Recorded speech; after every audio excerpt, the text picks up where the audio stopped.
ሰላም እንዴት ናችሁ? አሬፊም 95.1 ሄዶ አድማጮቻችን ፉትቦል ካፌ ተጀምሯል። አላዛር አስገዶምና ምሳወርቅ አለባቸው ከቴክኒሻናችን ሄኖክ ጋር በመሆን እስከ 4:30 ድረስ የተለያዩ ጉዳዮችን ያነሳን አብሮናችሁ ቆይታ እናደርጋለን። ትናንትና የተደረጉት የዓለም ዋንጫ ማጣሪያ ጨዋታዎች ነበሩ። በአፍሪካ እንደዚሁም ደግሞ በአውሮፓ የተደረጉ በርካታ ጨዋታዎች ነበሩ። ኮንጎ መጀመሪያ ካሜሩንን አሁን ደግሞ ናይጄሪያን ከዓለም ዋንጫ ውጪ ማድረግ ችላለችና የኮንጎ ብሔራዊ ቡድን ትናንትና አስደናቂ ጊዜን ማሳለፍ ችሏል። ከናይጄሪያ ብሔራዊ ቡድን ጋር አንድ ኩል በሆነ ውጤት ነበረ ጨዋታውን ማጠናቀቅ የቻለ ኤክስትራ ታይሙንም። ነገር ግን 6-6 የመለያ ምቶች ከተመቱ በኋላ የኮንጎ ብሔራዊ ቡድን የናይጄሪያ ብሔራዊ ቡድንን ከውድድሩ ውጪ ማድረግ ችሏል። በነገራችን ላይ በአፍሪካ ትላልቅ ስም ካላቸው ብሔራዊ ቡድኖች መካከል ናይጄሪያንም ካሜሩንንም ነው ከውድድሩ ውጪ ማድረግ የቻሉት፣ ከዓለም ዋንጫ ተሳትፎ ውጪ ማድረግ የቻሉት። ኖርዌይ እንግዲህ ትናንትና 7-1 በድምር የተረታችው ታላቅ የእግር ኳስ ጣሊያንን ከሌላ የዓለም ዋንጫ እንደዚሁ ለማስቀረት ጫፍ ላይ ደርሳለች። በነገራችን ላይ ሁለተኛ ደረጃን ይዘው እንደሚያጠራቅቁ መጀመሪያም የተረጋገጠ ይመስል ነበር። ምክንያቱም የጣሊያን የኖርዌይ ብሔራዊ ቡድን እስካሁን ድረስ በውድድሩ 37 ግቦችን ማስቆጠር ችሏል። በጣም ብዙ ግቦች ነው ማስቆጠር የቻሉት። ኤርሊንግ ሃላንድ ብቻውን 16 ግቦችን ማስቆጠር የቻለበት የማጣሪያ ጨዋታ ነበረ። እንግዲህ ይህንን ጉዳይ እናነሳዋለን። ትናንትና እንግዲህ በሳንሲሮ የተደረገውን ጨዋታ ማሸነፍ ችሏል የኖርዌይ ብሔራዊ ቡድን። የጣሊያን ብሔራዊ ቡድን እግር ኳሳቸው በአጠቃላይ ምን ቦታ ላይ እንዳለ የሚያሳይ ደግሞ ሌላ ጨዋታ ነበረ። ሌላው ግን ኤስቴቫኦ በ18 ዓመቱ የቼልሲም የብራዚልም መለያዎች ያልከበዱት ተጫዋች መሆኑን በተደጋጋሚ እያሳየ ይገኛል። በቼልሲ የመቀየር እድል በተሰጠውም ጨዋታ ላይ ቋሚ ሆኖ በተሰለፈበት ጨዋታ ላይም አስደናቂነቱን እያሳየ ይገኛል። ነገር ግን ይሄ ትላልቅ የብራዚል ከዋክብቶች የለበሱት ማሊያ ላይም እንዳልከበደው እየተመለከትን ነው የምንገኘው። እነዚህን ጉዳዮች እያነሳን ከአድማጮቻችን ጋር እስከ 4:30 ድረስ አብናቸው ቆይታ እናደርጋለን። አድማጮቻችን ደግሞ በእነዚህ ጉዳዮች ላይ ያላችሁን ሀሳብ አስተያየት እንደተለመደው በፌስቡክ ገጻችን ላይ ልታጋሩ እንችላላችሁ። የምንመለከተው ነው የሚሆነው። እስከ 4:30 እንቆያለን። እንዴት አደርካሊስ? ደህና እግዚአብሔር ይመስገን። መሳደና ነኝ። እንዴት አለሽ? እግዚአብሔር ይመስገን። እንዴት ነበር ሳምንቱ?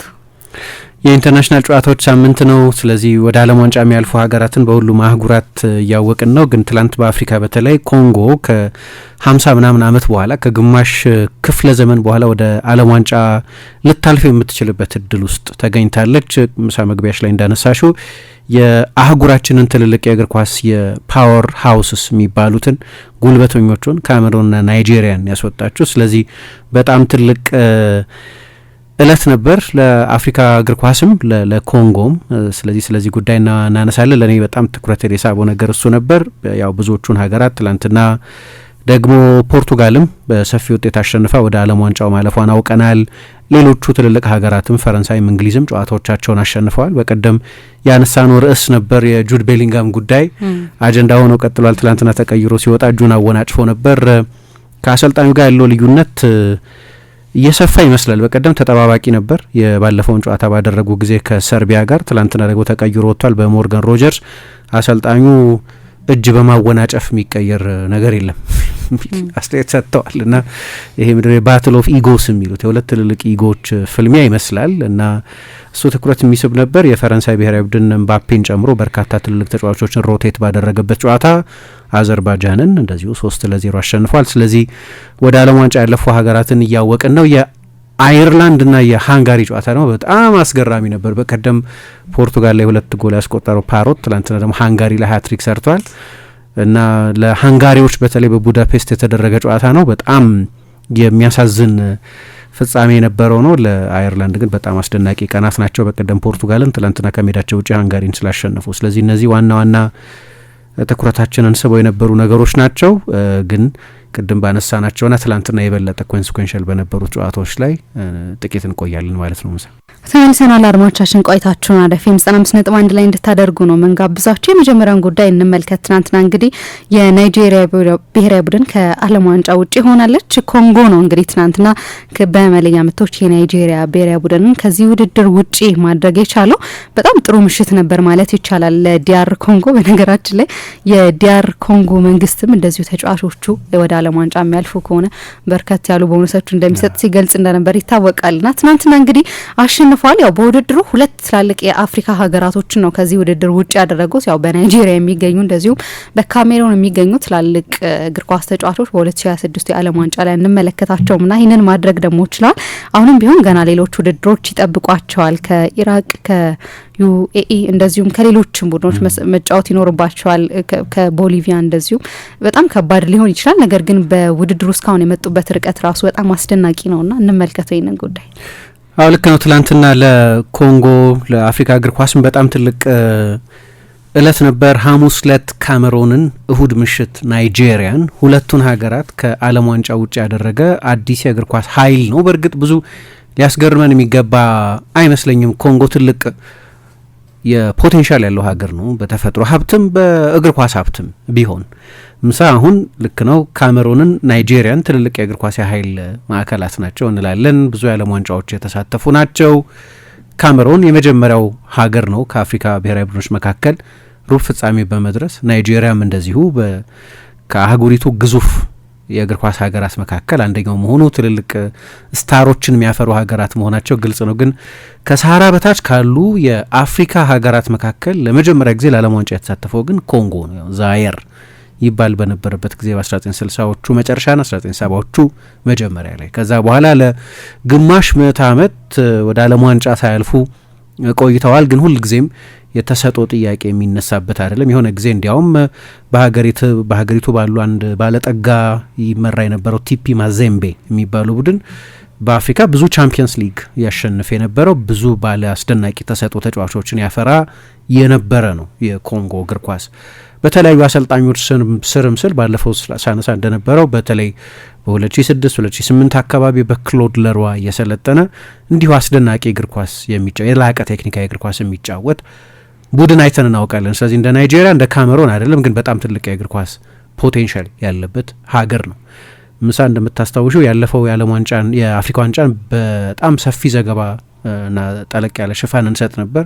ግማሽ ፍጻሜ ድረስ ሄደው ነበር። በነገራችን ላይ ትናንትና የተጫወቱት ሁለቱ ብሔራዊ ቡድኖች ናይጄሪያ ነው የፍጻሜም ተፋላሚ ነበር፣ ግን ቢያንስ ግማሽ ፍጻሜ ድረስ የሄዱ ናቸው። ስለዚህ ትናንት መገናኘታቸው ያን ያህል አጋጣሚ አይደለም። ከአፍሪካ ለመጨረሻው ወደ ኢንተርኮንቲኔንታል ወይም ቅድም እያለን ነበር ኢንተርኮንፌዴሬሽናል ለሆነው ውድድር ለማለፍ ማለት ነው። ስለዚህ በጣም ጥሩ ቡድን ነው። እኔ ደግሞ ለአሰልጣኙ በጣም ከፍተኛ አድናቆት አለኝ። በአፍሪካ እግር ኳስ ከፍ ያለ ልምድ ያላቸው አሰልጣኝ ናቸው። ፈረንሳይ ሴባስቲያን ዴሳብር የሚባሉት አሰልጣኝ ብዙ ጊዜ አትቆይም በብሔራዊ ቡድን ኃላፊነት። አሁን ትላንትና 41ኛ ጨዋታቸውን 40ኛ ጨዋታቸው መሰለኝ ያደረጉት እና በቅርብ ጊዜ ቅድም እንዳነሳሁት በአፍሪካ ዋንጫም ግን ወደ አፍሪካ ዋንጫም ወደ ዓለም ዋንጫም ለማለፍ በሚደረጉ የማጣሪያ ጨዋታዎችም የሚታወቅ የጨዋታ መለያ ያለው ወጥ አይደንቲቲ ያለው ቡድን ገንብተዋል።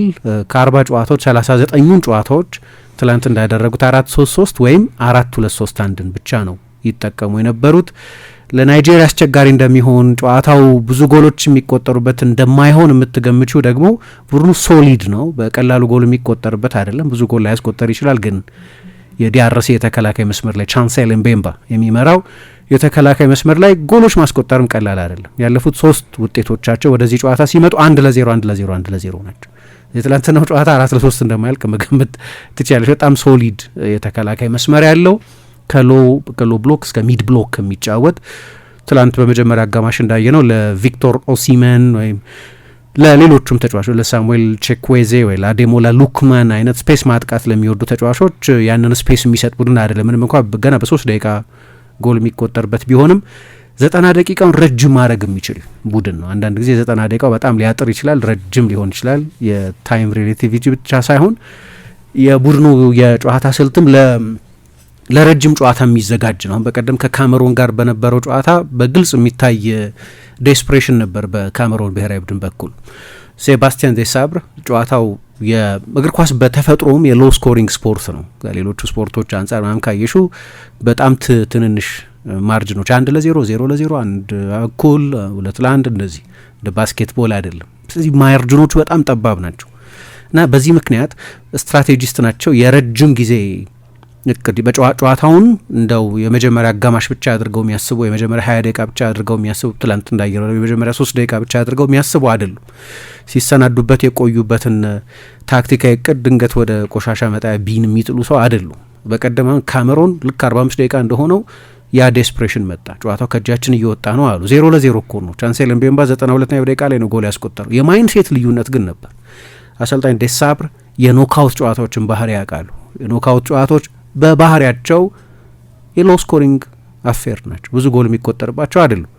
ካሜሮን ድንገት በጭንቀት ስሜት የማጥቃት ተጫዋቾችን ቶሎ መለወጥ ልክ 75ኛው 80ኛው ደቂቃ ላይ 1-0 እየተመሩ አይነት በሚመስል ፓኒክ ሞድ ነበር ለውጦችን ያደርጉ የነበሩት። አሰልጣኙ ሴባስቲያን ዴሳብር በኮንጎ በኩል ግን ፍጹም የተረጋጉ ነበርና ትላንትናም ኦኒዬካ ጎል ካስቆጠረ በኋላ እንዴት ነው የሆነው የዲያር ኮንጎ ዲፌንሲቭ ሼፕ የሚለው ነበር ለእኔ ትኩረት ይስብ የነበረው። ምክንያቱም የቡድኑ አይደንቲቲ ከሎ ብሎክ እስከ ሚድ ብሎክ መጫወትና ልክ እንደ ቪክቶር ኦሲመን አይነት ስፔስ የሚወጡ የሚባሉ ተጫዋቾች ስፔስ እንዳያገኙ መከልከል ላይ ያተኮረን የነበረው። አሁን ልክ አንዳንድ ጊዜ የቡድኖችን ሴትአፕ እነሱ ጌም ስቴት የሚሉት ስትመሪ ሪስክ መውሰድ አለብሽ። የመጨረሻውን የተከላካይ መስመር በሀይ ዲፌንሲቭ ብሎክ መጫወት አለብሽ ለማጥቃት በሚደረግ ጥረት እንደ ተፈጥሯዊ ምላሽ ነው የሚታየው። ግን ያንን አላደረጉም። የመጀመሪያ ከጨዋታው በፊት የተዘጋጁበትን ታክቲካዊ እቅድ ድንገት አልወረወሩትም። 1-0 ብቻ ነው። ስለዚህ ድንገት ጨዋታው 87 ደቂቃ እየቀረ ወደ ፓኒክ ሞድ የሚገቡበት ምክንያት አልነበርም። በተቻለ መጠን ጨዋታውን አሰልቺ የማድረግ ስፔስ የመከልከል በጣም ጥብቅ የመከላከል አደረጃጀትን የማሳየት አይነት አካሄድ ነው የነበራቸው እና እኔ ለአሰልጣኙ በጣም ትልቅ ለሴባስቲያን ዴሳብር አስታውሳለሁ። የአፍሪካ ዋንጫውም ጊዜ ብዙ ስለሳቸው ስናነሳ እንደነበር ጠንካራ ኮር አለው አንድ ቡድን። አንዱ መለያው እሱ ነው። ለምሳሌ ከግብ ጠባቂያቸው ጀምሮ የቡድኑ ረጅም ጊዜ የቆዩ ተጫዋቾች አሉ። ሜን ስቴይስ ልትያቸው ምትቺ በመለያ ምቱ ጊዜም ፓሲ ተቀይሮ ቢወጣም ግን ብዙ ጊዜ ጨዋታ የሚጀምረው ግብ ጠባቂያቸው እሱ ነው። ከነሱ ፊት አንበላቸው አሁን በሊል የሚጫወተው በቀደምም ካሜሮን ላይ 92ኛው ደቂቃ ላይ ጎል ያስቆጠረው ትላንትና ደግሞ የመጨረሻውን የመለያ ምት የመታው ቻንሴል ኤምቤምባ አለ። ከነሱ ፊት በፈረንሳይ ከተወለዱት ተጫዋቾች መካከል አንደኛው ሳሙኤል ሙቱሳሚ የሚባል አማካይ ያላቸው ሰራተኛ አማካዮች ነው ያሏቸው። ኖዋ ሳዲኪ አሁን ለሰንደርላንድ የሚጫወተው ግን በቤልጅየም የተወለደው ተጫዋች አለ። ከነሱ ፊት ደግሞ ሌላ ባለ ልምድ ተጫዋች ሴድሪክ ባኮምቡ የሚባል ተጫዋች አለ። አሁን ይሄ ኮር ነው፣ ግብ ጠባቂ፣ የመሀል ተከላካይ፣ ሁለቱ አማካዮች እና ከፊት ያለው አጥቂ። እነዚህ ደግሞ ለረጅም ጊዜ ቡድን ውስጥ የቆዩ ናቸው። ከዛ በኋላ ሌሎቹ ተጫዋቾች ሮቴት ሊደረጉ ይችላሉ። ግን በቅርብ ጊዜ ደግሞ አንድ የድሮ የኮንጎ ብሔራዊ ቡድን ተጫዋች የነበረ ረጅም ጊዜ በእንግሊዝ የኖረ ሰው አለ። ጋብርኤል ዛኩዋኒ ይባላል። ባለፉት 12 ወራት 18 ወር ወደ 2 ዓመት የምንወስደው ባለፈው ስለ ኬፕ ቨርድ ስኬት ስንናገር የዲያስፖራም ስኬት ነው። ብዙዎቹ ተጫዋቾች በዛች ደሴት የተወለዱ አይደሉም፣ በሌሎች ሀገራት የተወለዱ ናቸው። ግን ዲያስፖራቸውን በሚገባ ይጠቀማሉ ስል ነበር። ኮንጎም ተመሳሳይ ነው። አሁን ትላንትና ያየናቸው ብዙዎቹ ተጫዋቾች ብዙዎቹ ልል ይችላሉ ብዙዎቹ በኮንጎ የተወለዱ አይደሉም። እና ጋብርኤል ዛኩዋኒ ከዚህ በፊት በእንግሊዝ ነው ለፒተር ቦሮ ተጫውቷል። እና የሀገሪቱ እግር ኳስ ፌዴሬሽን እንደ ኮንሱልታንት እንደ አማካሪ እና የኮንጎ የዘር ሀረግ ያላቸውን በቤልጅየም፣ በፈረንሳይ፣ በሆላንድ፣ በእንግሊዝ የተወለዱ ተጫዋቾችን ለቤተሰቦቻቸው ሀገር ለኮንጎ እንዲጫወቱ የማግባባት ስራ ይሰራ ነበር እና ይሄ ደግሞ በደንብ ፍሬ አፍርቷል። ትናንትና ለምሳሌ አሮን ዋን ቢሳካን ለኮንጎ ብሔራዊ ቡድን ሲጫወት አይተናል። ከዚህ በፊት በ2019 የማንቸስተር ዩናይትድ ተጫዋች ከሆነ በኋላ ከክሪስታል ፓላስ ከተዘዋወረ በኋላ ለእንግሊዝ ብሔራዊ ቡድን ጥሪ ደርሶት ያውቃል። በኋላ ግን ባለፉት ዓመታት እንግሊዝ በዛ በኩል የላቀ የቀኝ መስመር ተከላካይ ትውልድ ስላላት ካይል ዎከርን ጨምሮ ኬረን ትሪፒየር ሌሎችም ተጫዋቾች ስላሏት ትሬንት አሌክዛንደር አርኖልድ ለእንግሊዝ ብሔራዊ ቡድን የሚጠራበት እድል አልነበረም። ስለዚህ ምናልባት ማሳመን ብዙ ስብስብ ላይሆን ይችላል። ግን እንግሊዝ ውስጥ ነው የተወለደው። የኮንጎ ማንነት ግን አለው። አሁን እሱን ለምሳሌ ማሳመን ችለዋል። አግዜል ቱዋንዚቢ ሌላ የቀድሞ የማንቸስተር ዩናይትድ ተጫዋች እሱም እንደዚሁ እሱም በሆላንድ መሰለኝ የተወለደው እሱንም ለኮንጎ ብሔራዊ ቡድን እንዲጫወት አግባብተዋል።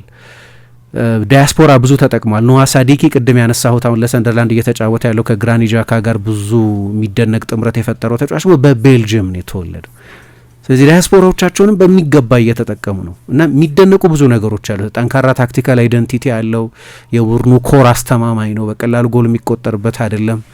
ግሩም መሪ ያላቸው እምቤምባ እንደዚህ አይነት ጠንካራ ካራክተር ያለው ተጫዋች ነው። እንግዲህ እሱም ብዙ አልተጫወተም ባለፉት 18 ወራት እንደዚህ በተለይ ከማርሴይ ከሮቤርቶ ዲዘርቢ ቅጥር በኋላ በዋናው ቡድን ውስጥ ሳይቀር ልምምድ እንዲሰራ አልተፈቀደለትም ነበር።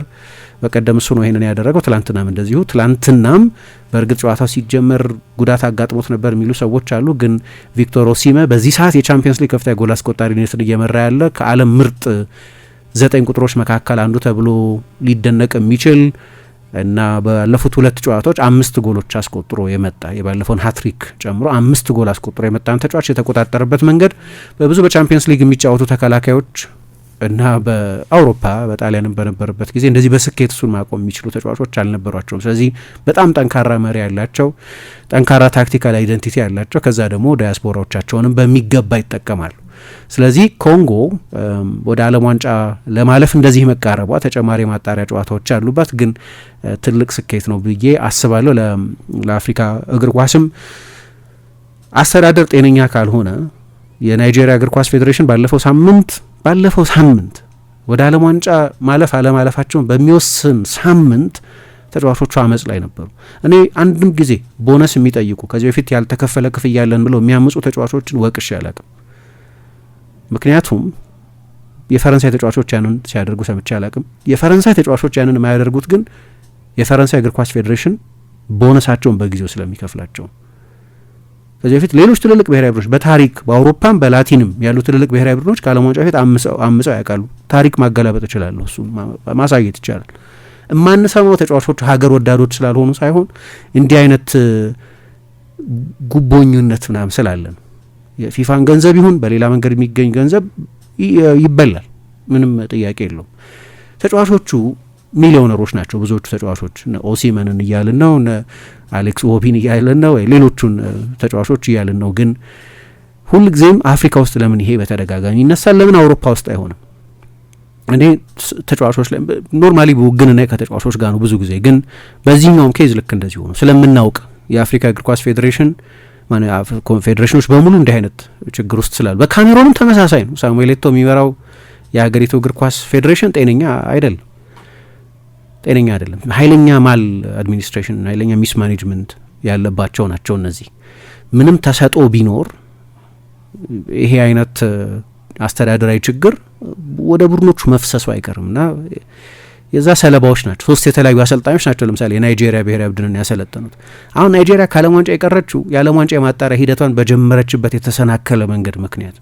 ጆዜ ፖዜሮ የሚባሉ አሰልጣኝ ነበሩ። በጆዜ ሞሪኞ ሪኮመንድ የተደረጉ ናቸው የተባሉ ባለፈው የአፍሪካ ዋንጫ እስከ ፍጻሜ ድረስ ያደረሷት አሰልጣኝ ናቸው። ግን በሳቸው አሰልጣኝነትም በመሀል ሌላ አሰልጣኝ መጣ። ከዛ አሁን ኤሪክ ቼል የቡድኑ አሰልጣኝ ነው። 3 የተለያዩ አሰልጣኞች የመጀመሪያዎቹን 4 ጨዋታዎች ሳያሸንፉ ነው የጀመሩት። 3 አቻና 1 ሽንፈት እና በእንደዛ አይነት ሁኔታ ከጀመርሽ ልክ ነው። እስከ ትላንትና ድረስ ደርሰው ነበር። የለያቸው መለያ ምት ብቻ እንደሆነ አውቃለሁ። ግን ወደዚህ ሂደትም ውስጥ መግባት አይጠበቅበትም ነበር። የናይጄሪያ እግር ኳስ በጣም ብዙ ተሰጥኦ ያለበት ሀገር ስለሆነ እና ደግሞ አጋጣሚ እንዳልሆነ የምታውቂው 2ኛ ተከታታይ የዓለም ዋንጫ ነው ያለፋቸው። የካታር የዓለም ዋንጫ ብላ አልነበረም የናይጄሪያ ብሔራዊ። አሁን የ3ቱ ሀገራት የሜክሲኮ፣ ዩናይትድ ስቴትስና ካናዳ የዓለም ዋንጫ ላይ አልነበረም፣ አይኖርም። ይሄ ደግሞ የሚያሳየን ችግሩ አሁን የተፈጠረ ብቻ ሳይሆን ለረጅም ጊዜ የቆየ መሆኑን የሚያሳይ ነው እና እኔ አሁን በሌሎችም ሀገራት ያሉ ከዚህ በፊት በቃ ትልልቅ ፓወር ሃውስ ነን የሚሉ በኋላ ስለ ጣሊያን ጥቂት እናነሳለን። ኮምፒተንት መሆን ካልቻሉ በሌሎች አዳዲስ ኢመርጂንግ የእግር ኳስ ኃይሎች አሉ። ኮንጎ እኔ እንዳልኩት ኦሪጂናል የእግር ኳስ ኃይል ነው። እንዲያውም 2 የአፍሪካ ዋንጫ ያሸነፈ ነው ከሰብሳሃራን ወይም እሺ አረቦቹን እንተው፣ አፍሪካን አረቡና ጥቁር ብሎ መለየት ትክክል እንኳ ባይመስለኝ ሞራሊ ወይም ፖለቲካሊ ኮሬክት ላይሆን ይችላል። ግን እንደው ከአረቦቹ ውጭ ከሰሜን አፍሪካ ብሔራዊ ቡድኖች ውጭ የመጀመሪያው ብሔራዊ ቡድን የኮንጎ ብሔራዊ ቡድን ነው፣ ያኔ ዛይር ይባል በነበረበት ጊዜ። ስለዚህ በጣም ጠንካራ ሄሪቴጅ አለው የናይጄሪያና የካሜሩንን ያህል ባይሆንም። ስለዚህ ማለፋቸው በጣም ትልቅ ስኬት ይመስለኛል። እኔ ግን ቀድሞ ጎል ተቆጥሮባቸው ነበር። ቅድም እንዳልኩት በተለይ ለእኔ ከታክቲካዊ እቅድ አንጻር ምን ለውጥ ያመጣል ይሄ ቡድን በጣም በጠባብ ውጤት የሚጠናቀቁ ጨዋታዎች ላይ የሚሳተፍ ነው። ድንገት በሰፊ ውጤት ጨዋታ የሚጠናቀቅ ከሆነ ከሴኔጋል ጋር 3-2 ወይም ደግሞ ሱዳንን 4-1 ሲያሸንፉ አልፎ የሚከሰት አይነት ነው። 4-1 ሲያሸንፉ 4 ያስቆጠረው ራሱ የኮንጎ ቡድን ነው። 1 የተቆጠረበት በቀላሉ ጎል የሚቆጠርበት ቡድን አይደለም። አሁን እንዲህ አይነት ቡድኖች ከምቾት ቀጠናቸው እንዲወጡ የምታደርጊው በጊዜ ጎል በማስቆጠር ነውና የፍራንክ ኦኒየካ ቮሊ ያንን ማድረግ ነበረበት። ግን ቅድም እንዳልኩት በጣም ስትራቴጂያዊ ሳቤ ያለው ቡድን በመሆኑ የተነሳ ወደ ቅርጫት ውስጥ አልጣሉትም የቡድኑን ጠንካራ የሆነ አይደንቲቲ እና ድንገት በሀይ ዲፌንሲቭ ብሎክ መጫወት አልጀመሩም። ከዛ ደግሞ የናይጄሪያ ስስ ብልት የትኛው እንደሆነ አውቀዋል። በኮንጎ ቀኝ በናይጄሪያ ግራ በኩል ካልቨን ባሲ ብዙ ሪስክ የሚወስድ ተጫዋች ነው። አጠገቡ ማጥቃት የሚወድ አንዳንዴም ቦታውን የሚወድ ፉልባክ አለ እና ያንን ቦታ ነው ደግሞ ብዙ ያጠቁ የነበሩት እና የናይጄሪያ ሳኑሲ ነበር በዛ በኩል ይጫወት የነበረው። የናይጄሪያ ብሔራዊ ቡድን ደግሞ በቀደም እንዳነሳሁት ትላንት አንድ የተለየ ነገር አድርገዋል። ኤሪክ ቼል የተለየ ነገር አድርጓል። ምንድን ነው ያደረገው? ሌላ ጊዜ አሰልጣኙም እንደው ሰሞኑን ሲናገር ከረጅም ጊዜ በኋላ የናይጄሪያ ብሔራዊ ቡድን የሆነ አይነት አይደንቲቲ ያለው አለ። እውነቱን ነው፣ አይደንቲቲ ያለው ለነገሩ ልክ ነው። 4-4-2 ወይም 4-2-2-2 ወይም የሚድፊልድ ቦክስ ወይም የሚድፊልድ ዳይመንድ የሚባለው አይነት ቅርጽ የነበረው። ስለዚህ በዊድዝ አይደለም ብዙ የሚያጠቃው። ለምሳሌ ሁለቱ የክንፍ ተጫዋቾች እንደ ቼክዌዜ እና ሉክማን ትላንትና ሌሎች ተጫዋቾችን በሚሰለፉበት ጊዜ ወይም ሞሰስ ሳይመን በክለብ እግር ኳስ ሲጫወቱ የምናውቃቸው ወይም ለናይጄሪያ ብሔራዊ ቡድንም ሲጫወቱ ስናውቃቸው ከክንፍ የሚነሱ እንደ ደንበኛ ትራዲሽናል የክንፍ ተጫዋቾች የሚጫወቱ ናቸው። በዚህኛው ሰሞኑን ሲጠቀሙበት በቆዩት የሚድፊልድ ቦክስ አይነት ሲስተም ግን የሀፍ ስፔስ ቦታን የሚይዙ ኦቨርላፕ ማድረግ ኃላፊነት ደግሞ ለፍሬድሪክ ና ለሳኑሲ ለሁለቱ ፉልባኮች የሚሰጥ ዊድዝ የሚገኘው ከፉልባኮቹ ነው እና አንዳንድ ጊዜ የናይጄሪያ በጣም ጠባብ ስለሆነ ክንፍ ላይ ነው ስስ ብልቱ። አንዳንድ ጊዜ ሚድፊልድ ዳይመንድ ዳይሌማ የሚባለው እሱ ቻናል በደንብ አይዘጉም። ስለዚህ የኮንጎ ብሔራዊ ቡድን ይህንን አውቋል። ዋን ቢሳካ በሰፋፊ ስፔሶች ያገኝ ነበር። ማሱዋኩ የዌስትሃም ተጫዋች የነበረው ሌላ ተጫዋችም እሱም እኔ እንዲያውም በአራት ተከላካዮች ሲስተም ፉልባክ መሆን አይችልም ብዬ ነበር ማምን። ምክንያቱም በዌስትሃም ታስታውሺ እንደሆነ ሞይስ አንዳንድ ጊዜ በ3-5-2 ነው የሚጫወቱ ስለነበር እንደ ዊንግ ባክ ቴክኒካል ተጫዋች ነው፣ ኢንትረስቲንግ ተጫዋች ነው፣ ግን ብዙ ስህተት የሚሰራ የፖዚሽናል ችግር ያለበት አይነት ተጫዋች ነው የነበረው። ግን በቀኝ በኩል በተለይ በግራ በኩል ያለው የናይጄሪያ የመሀል ተከላካይና በሱ በስተግራ በኩል ያለው ፉልባክም የፖዚሽናል ችግር አለባቸው። ስትራክቸሩም ግን ለዛ በክንፍ በኩል ለመጠቃት የሚያጋለጥ ነው። በግራ በኩል ናቹራል ተጫዋች አልነበራቸውም እና እንደ አይደንቲቲ አዲስ አይደንቲቲ ነው በ4-4-2 መጫወት። ቅድም እንዳልኩት እንደ ኢንተርፕሪቴሽን በጣም ጠባብ ስለሆነ ግን እኔ 4-2-2-2 የሚለውን መጠቀም መርጣለሁ። የሚለየው ሉክማን ነው ትላንትና የተሰለፈው። ሌላ ጊዜ አኮር አዳምስ ወይም አሮኮዳሬ አይነት ተጫዋቾች ወይም ደንበኛ ዘጠኞች ነበሩ ከኦሲመን ጋር የሚጣመሩ። ትላንትና ሉክማንን እኔ የተጠቀሙት። ሉክማን 9 ሆኖ መጫወት ይችላል፣ ግን 9 አይደለም። ሁልጊዜም በአታላንታ ከሌላ 9 ጋር 9 ቁጥር ጋር አብሮ የሚጫወት አይነት ተጫዋች ነው የነበረው። በቀኝ በኩል ነው የኮንጎ ጎል የአቻነት ጎል የተቆጠረው። እሱም ብዙ የሚያስገርም አልነበረም። ሴድሪክ ባኮምቡ ወደ ቻናል ወጣና ለማሻኬሊያ ኳሱን ሰጠው። ስህተቱ የዊልፍሬድ እንዲዲም መጀመሪያ ኳሱን ሚስ ኮንትሮል ያደረገው እሱ ነው። የካልቨን ባሲም የእነዚህ ተጫዋቾች ስህተት ነው እና ከዛ በኋላ እንግዲህ አቻ ሆኑ። ሌላ ጎል አልተቆጠረም። ሁለቱ አጋማሽ በጣም አሰልቺና ረጅም ነው የነበረው። ግን ለናይጄሪያ ብሔራዊ ቡድን አሁን ቅድም ስለ ታክቲካል አይደንቲቲ ካነሳው አዲስ አይደንቲቲ ያለን አለ ኤሪክ ቼል። ስንከላከል ስናጠቃ የምንታወቅ የጨዋታ መታወቂያ ያለን ማለቱ ነው። ትክክል ነው። ግን ሴንተር ያደረገው አንድ ተጫዋች ላይ ነው፣ አንድ ሱፐርስታር ተጫዋች ላይ ነው። እሱ ጎል ሲያስቆጠርና ጥሩ ፎርም ላይ ሲሆን ምንም ስህተት የለውም። በጣም አስደናቂ ተጫዋች ነው። ሁልጊዜ እንግዳ ነው አይደል? አንድ ፕሮግራም ሁሉ ሰርተን ነበር። ምንድነው ብዙ የፕሪሚየር ሊግ ትልልቅ ቡድኖች 9 ቁጥሮች አስፈርመዋል። 9 ቁጥር ያልገዛ ትልቅ ቡድን የለም ከማንቸስተር ሲቲ በስተቀር። ማንቸስተር ሲቲም ሃላንድ ስላለ። ግን አርሰናል 9 ገዝቷል፣ ማንቸስተር ዩናይትድ 9 ገዝቷል፣ ቼልሲ 9 ቁጥሮች 9 ቁጥሮች አምጥቷል፣ ቶተንሃም፣ ኒውካስል፣ ሁሉም ትልልቅ ሊቨርፑል 9 ቁጥሮች አምጥቷል። እና እንዴት ነው እንደ ቪክቶር ኦሲመን አይነት ገና 26 ዓመት የሆነን ተጫዋች የማያስፈርሙት የሚል እንግዳ ስሜት የሚፈጥር ምንድነው ችግሩ? ይሄ ተጫዋች በትልልቅ የእንግሊዝ ክለቦች የማይፈለግበት ምክንያት የሚል አንድ ፕሮግራም ሰርተን ነበር። ያን ያህል ትልቅ ግምት የሚሰጠው ተጫዋች ነው ማለት ነው። የእሱን ጥንካሬዎች ማዕከል ያደረገ አይደንቲቲ መኖሩ ችግር የለውም። ግን እሱ ትላንትና በመጀመሪያ አጋማሽ እንደነበረው ደከም ሲልና በሁለተኛው አጋማሽ እንደሆነው ተጎርቶ ሲወጣ እቅዱ ሁሉ ይፈርሳል ማለት ነው። ስለዚህ የናይጄሪያ ብሔራዊ ቡድን በሁለተኛው አጋማሽ ጥርስ አልባ ነበር። በጭራሽ የኮንጎ ብሔራዊ ቡድንን በማጥቃቱ በኩል የሚያውክ አልነበረም እና ጨዋታውን እያየሽ አያልቅም 90 ደቂቃ ሜቢ በአንድ እንግዳ በሆነ ጎል በቀደም ምቤምባ እንዳስቆጠረው በማዕዘን ምት ምናምን ጎል ካልተቆጠረ በስተቀር በክፍት ጨዋታ ጎል የሚቆጠርበት ጨዋታ አልነበረም። ሁለተኛ አጋማሽ ሲጀመር ያው ኦሲመን እንደወጣ የገባው አኮር አዳምስ ነው፣ ግን በጭራሽ በኦሲመን ደረጃ ያለ ተጫዋች አይደለም። በቀደም ጨዋታው ላይ ጥሩ እንደነበር ሳነሳይ ነበር እንኳ ቢሆን ግን በኦሲመን ደረጃ ብቻውን የናይጄሪያን ብሔራዊ ቡድን የማጥቃት መስመር ሊመራ የሚችል አይደለም። በኋላ ጨዋታው እያለቀ በሄደበትም ጊዜ ኤሪክ ቼል አሌክስ ኦቢን አስወጥቶ አሩኮ ዳሬን አስገባ፣ ሌሎችም ለውጦች አድርጎ ነበር። በእርግጥ ግን ይሄ ታክቲካል አይደንቲቲ ግን ማዕከል ያደረገው ቪክቶር ኦሲመን ላይ ነው። ስለዚህ ጥሩ ሲሆን ስታር ላይ የሚያስተማምን ተጫዋች ላይ ጠንካራ ሜንታሊቲ ያለው ደግሞ በሌጎስ ጎዳናዎች በዛ የሰማይ ሀሩር የእግር መዳፍን በሚቀቅል አሸዋ ስር ያደግኩ ነኝ ውሃ እየሸጥኩ ምን እያልኩ ነው የሚል ተጫዋች ስለሆነ ሜንታሊቲው የስትሪት ሜንታሊቲ ነው ያለው። ምንም የሚያስፈራው ነገር የለም። ፊዚካሊ የሚገርም ነው። ኃይለኛ ጎል አስቆጣሪ ነው። ስፔስ ይውጣል ይባላል። በጣም ጎበዝ ተጫዋች ነው። አንዳንድ ሰዎች እንደውም የሚሉት በአካል ይዩት። ምክንያቱም በአካል ካያችሁ ስፔስ የቱ ጋር እንደሆነ ታያላችሁ፣ ስፔስ እንዴት እንደሚያጠቃ ታያላችሁ። በቴሌቪዥን ስታይ የበለጠ ቦል ኦሪየንትድ ነው በታክቲካል ካሜራ ካላየሽ በስተቀር። እሱ ደግሞ የለንም እኛ። ሁልጊዜም ጨዋታዎችን በደንብ ለማብራራት የሚቸግረው አንዳንድ ጊዜ በእኛ ሁኔታ ታክቲካል ካሜራ የለንም ወይም በአካል ስቴዲየሞች ተገኝተን ጨዋታ አናይም ትልልቆቹን ጨዋታዎች። ስለዚህ አንዳንድ ሰዎች በአካል ብታዩት ይላሉ። እንዲህ አይነት አስደናቂ ተጫዋች ስለዚህ ይሰራል። ባለፉት 2 ጨዋታዎች 5 ጎሎች አስቆጥሮላቸዋል። ሜዳ ውስጥ ሆኖ ጥሩ ሳይጫወት በፊትነስ ሲሆን በሌላ ችግር ወይ ተጎድቶ ሲወጣ ያኔ ሌላ ማረፊያ ያስፈልጋል፣ ሌላ እቅድ ያስፈልጋል። የናይጄሪያ ብሔራዊ ቡድን ያቅድ አልነበረው። ሁለቱ አጋማሽ ላይ ያየነው ችግር እሱ ነው። ወደ መለያ ምት ወደ መጨረሻዎቹ ደቂቃዎች መሄዱ እንደማይቀር ስለምናውቅ ጨዋታው ረጅም ነበር እና ረጅም መሆኑ ደግሞ ለሴባስቲያን ዴሳብረ እቅድ ይሆናል። እሳቸው ጨዋታውን በተቻለ መጠን ረጅም ማድረግ ነው የሚፈልጉት። በጣም የሎ ስኮሪንግ ስፖርቱ ራሱ ሎ ስኮሪንግ ነው፣ ብዙ ጎል አይቆጠርም። እሳቸው የበለጠ እንደዛ። ሁለቱ አጋማሽም ላይ ተጨማሪ ሰዓትም ላይ ጎል አልተቆጠረም። ሁለቱም ግብ ጠባቂዎች እንግዲህ ቲሞቲ ፋዩሉን ቀይሮ አስገቡ በመለያ ምት ጊዜ። ሴባስቲያን ደሳብ ሰርቶላቸዋል። ግብ ጠባቂዎቹ ስራቸውን ሰርተዋል። የፍጹም ቅጣት ምቶች አድኗል። ነዋባሊ 2 የመለያ ምቶች አድኗል።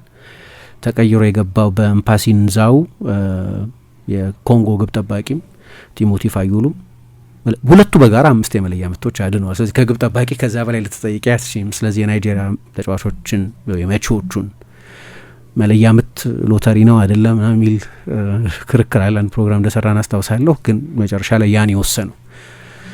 ስለዚህ የናይጄሪያ ብሔራዊ ቡድን በአጀማመሩ ምክንያት በአጠቃላይ ይህንን የዓለም ዋንጫ የማጣሪያ ጨዋታዎችን በጀመረበት ጀርኒ ምክንያት ሳይሆንለት ቀርቷል። የመጨረሻውን መለያ ምት የመታው የሚገባው ሰው ነው፣ ቻንሴል ምቤምባ ነው። በጣም ጠንካራ ፖለቲካዊ መልእክቶች ለማስተላለፍ ወደ ኋላ ማይል።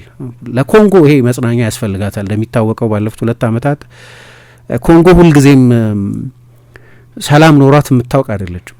እንደዚህ አይነት የተፈጥሮ ሀብት እያላት የፖለቲካ ቀውስ ማያጣት ሀገር ነች። አሁን በፌሊክስ ሺሴኬዲ ዘመንም ይሁን ከዛ በፊት በነበሩት ካቢላ ጆሴፍ ካቢላ ከዛ በፊት በነበሩት በአባታቸው ሎሮን ካቢላ በተለያዩ ፓትሪስ ሉሙምባ አይነት ከኔ ትልልቅ ጀግኖች መካከል አንዱ ከአፍሪካ የስስት ልጆች አንዱ ብዬ ማምነው ሰው በቃ የሆነ ጊዜ አፍሪካ ውስጥ ባሉ ኮላቦሬተሮች የሚገደልባት ከሚያሳፍሩኝ የአፍሪካ ታሪኮች አንዱ የፓትሪስ ሉሙምባ ሁኔታ ነው።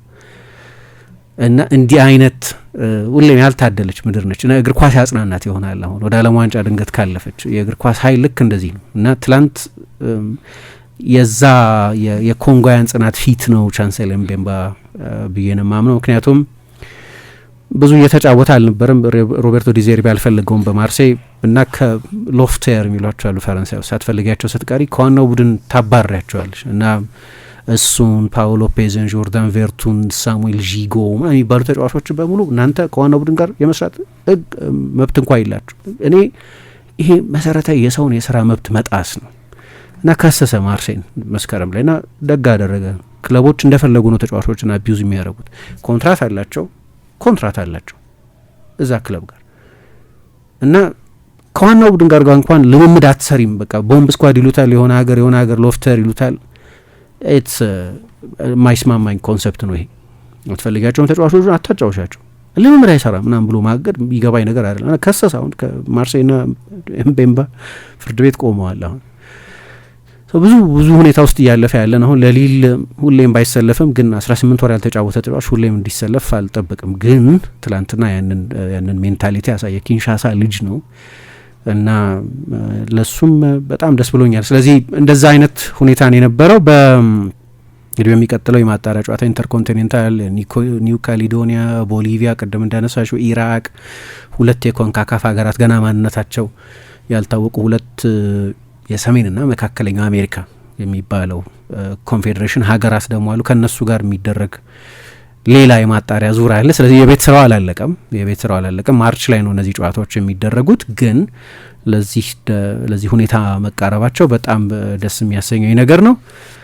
ስለዚህ ለኮንጎ ትልቅ ምሽት ነበር፣ ለናይጄሪያ ሌላ መጥፎ ምሽት ነበር። ግን ያው ለአሰልጣኙ ትልቅ ስኬት ነው። በነገራችን ላይ ቻንሴል ምቤምባ ለሊል እንዲጫወት ኦሊቪer ሌቶንግ የሚባሉትን የሊልን ፕሬዚደንት ያግባቡት እሳቸው። መጀመሪያ እኮ ካፉ ምናምን የተባለ ነበር ይደነቅ የነበር አስታውሳለሁ። በኢጎር ቱዶርም ከዛ በፊት በሆርሄ ሳምፓውሊም ዘመን በ3 የመሀል ተከላካዮች ሲስተም ይጠቀም ስለነበር ያ ቡድን ከ3ቱ የመሀል ተከላካዮች መካከል ብዙ ኦቨርላፕ የሚያደርገው ተጫዋች ስለነበር የማርሴይ ተጫዋቾች ካፉ ነበር ይሉት የነበረው። ስለዚህ በጣም ግሩም ተጫዋች ነው እና በሱ መሪነት ወደ ዓለም ዋንጫ ለማለፍ ተቃርበዋል። ጥሩ ተማሪ ነው መሰለኝ። ከኮምፓኒ ጋር አብሮ ሰርቷል በአንደርሌክትን አሰልጣኝ ነበር ለተወሰነ ጊዜ እና መጨረሻ ላይ እንግዲህ ኮንጎ ናይጄሪያንም ከዛ በፊት ካሜሩንንም ጥላ አልፋለች። ግን ወደ ዓለም ዋንጫ ማለፏ መጠበቅ አለበት። ተጨማሪ ጥቂት የማጣሪያ ጨዋታዎች ይጠብቋታል። ብርሃን ባንክ ዘመናዊ ቀልጣፋና ምቹ አገልግሎቱን በተሻለ ቅርበት ለውድ ደንበኞቹ ማቅረቡን በመቀጠል የሞባይል ባንኪንግ አገልግሎት ተጠቃሚ እንድትሆኑ በአክብሮት ይጋብዛል። በዚህ አገልግሎትም ደንበኞች የሞባይል ስልካቸውን ብቻ በመጠቀም የሂሳብ እንቅስቃሴያቸውን ማወቅ፣ አጭር የሂሳብ መግለጫ መጠየቅ፣ የቼክ ደብተር ማዘዝ፣ የቼክ ክፍያ መረጃ መከታተል፣ የውጭ ምንዛሬ ተመን ማወቅ፣ ከአንዱ ሂሳብ ወደ ሌላ ሂሳብ ገንዘብ ማስተላለፍ፣ ቋሚ ክፍያ ትዕዛዝ መስጠት፣ የብድር ክፍያዎችን መፈጸም ይችላሉ። በዚህ አጋጣሚም የብርሃን ካርዶን በመጠቀም በሽያጭ ማዕከል ማሽን ፖስ ለግብይቶ ክፍያውን መፈጸም እንደሚችሉ ብርሃን ሲያበስራችሁ በታላቅ ደስታ ነው። በጊዜና በቦታ ያልተገደበ ምቾትና ዘመናዊነትን ያነገበ አገልግሎት ተጠቃሚ ስናደርገው ደስ ይለናል። ብርሃን ባንክ እንደ ስማችን ብርሃን ነው ስራችን።